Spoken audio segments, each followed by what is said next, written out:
Welcome back to my channel. আসসালামু আলাইকুম। আশা করি সবাই খুব ভালো আছেন। আজকে আপনাদেরকে বানিয়ে দেখাবো রুই মাছের কোফতা। কিভাবে খুব মজা করে রুই মাছের কোফতা বানাতে পারবেন সেই রেসিপিটি আপনাদের সঙ্গে শেয়ার করছি। রুই মাছের কোফতা বানানোর জন্য প্রথমে এখানে আমি বড় সাইজের 3 পিস রুই মাছ নিয়েছি। মাছটাকে ধুয়ে ভালো মতো পানি ঝরিয়ে নিয়েছি।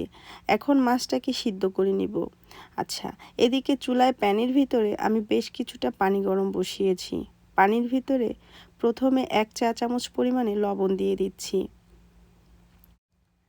এখন দিয়ে দিচ্ছি হাফ চা চামচ পরিমাণে লাল মরিচের গুঁড়া। পানিটায় ভালো মতো বলক চলে এসেছে। এই পানির ভিতরে এখন মাছগুলো দিয়ে দিচ্ছি।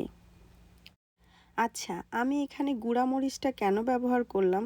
গুঁড়া মরিচ ব্যবহার করলে কোফতা খেতে বেশি টেস্টি হয়। মাছগুলো ভালো মতো সিদ্ধ হয়ে গিয়েছে। এখন মাছগুলোকে আমি চুলা থেকে নামিয়ে বেছে নিব। মাছগুলো আমি চুলা থেকে নামিয়ে নিয়েছি, হালকা ঠান্ডা হয়ে গিয়েছে। মাছটাকে এখন আমি বেছে নিচ্ছি। বড় মাছ দিয়ে কোফতা বানালে সবথেকে ভালো হয়, কারণ মাছটায় কাঁটা কম থাকে, বাছতে সুবিধা হয়। মাছগুলো বেছে আমি অন্য একটা পাত্রের ভিতরে নিয়ে নিলাম। প্রথমে এর ভিতরে দিয়ে দিচ্ছি 2 টেবিল চামচ পরিমাণে মিহি কুচি করা পেঁয়াজ।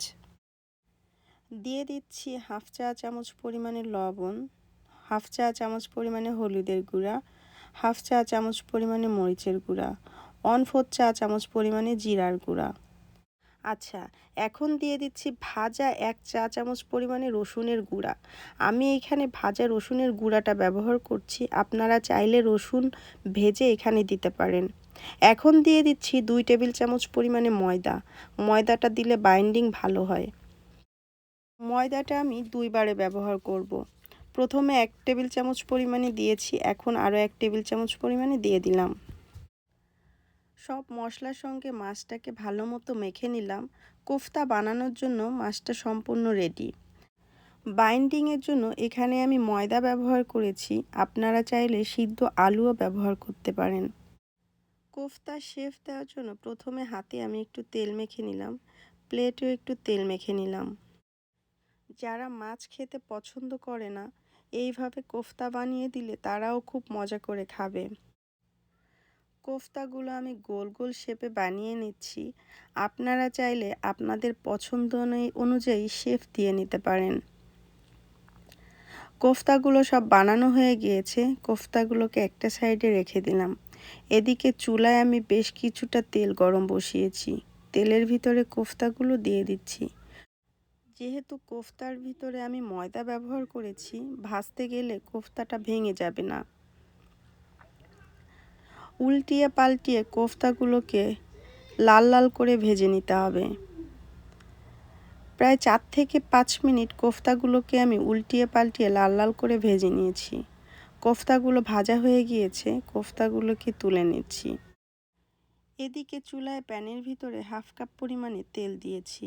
তেলের ভিতরে এলাচ দারচিনি দিয়ে দিচ্ছি। এলাচ দারচিনিটা 1 মিনিট তেলের ভিতরে ভেজে নিব। 1 মিনিট এলাচ দারচিনিটা ভাজা হয়ে গিয়েছে। এখন এই তেলের ভিতরে দিয়ে দিচ্ছি হাফ কাপ পরিমাণে পেঁয়াজ বাটা।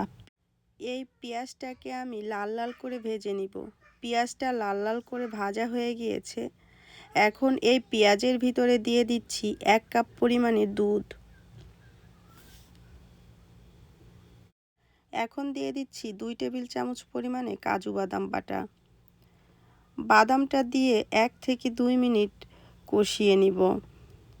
1 থেকে 2 মিনিটের মতো কষানো হয়ে গিয়েছে।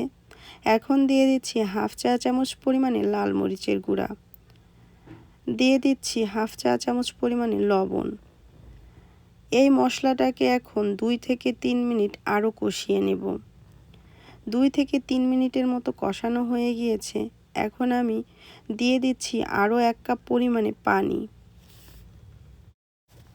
মশলার ভিতরে কোফতাগুলো দিয়ে দিচ্ছি। আমি এইখানে বাড়তি কোনো মশলা ব্যবহার করিনি, খুব বেশি মশলা ব্যবহার করলে খেতে ভালো লাগে না। আপনারা বাসায় এইভাবে একবার ট্রাই করে দেখতে পারেন, আশা করি আপনাদের কাছে খুবই ভালো লাগবে। কম জালে 10 থেকে 12 মিনিট কোফতাগুলোকে রান্না করে নিয়েছি।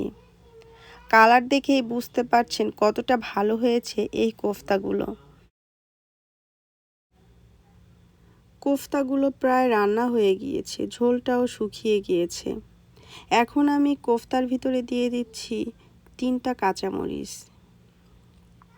নামানোর আগে কাঁচামরিচ ব্যবহার করলে ঘ্রাণটা ভালো আসে। কালার দেখে বুঝতে পারছেন কোফতাটা কতটা লোভনীয় হয়েছে। আপনাদের আমি অনেক কাছ থেকে দেখিয়ে দিচ্ছি। কোফতাগুলো সম্পূর্ণ হয়ে গিয়েছে। এখন আমি কোফতাগুলোকে চুলা থেকে নামিয়ে নিচ্ছি। আপনারা যদি বাসায় এইভাবে কোফতা বানান আমাকে কমেন্টস করে জানাতে পারেন আপনাদের বাসার কোফতাটা কেমন হয়েছে।